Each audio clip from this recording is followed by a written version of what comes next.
রাতের খাবারে এরকম হেলদি খাবার থাকলে আর কি চাই বলো। তো রান্নাটা করতে কী কী লাগছে চলো দেখে নাও।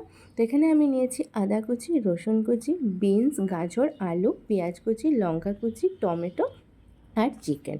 তো এখানে ওই 200 গ্রাম মতো চিকেন আছে। তো রান্নাটা এবার শুরু করি চলো। তো কড়াইতে রিফাইন তেল আর বাটার দিয়ে প্রথমেই আদা রসুন কুচিটা একটু হালকা ভেজে নেবো। তো কাঁচা গন্ধটা চলে গেলে এবারে পেঁয়াজ, কাঁচা লঙ্কা কুচি আর টমেটো দিয়ে আবার ভাজা ভাজা করে দিয়ে দিলাম চিকেন, আলু আর গাজর। এবারে তার সাথে অ্যাড করে দিলাম লবণ আর গোলমরিচের গুঁড়ো।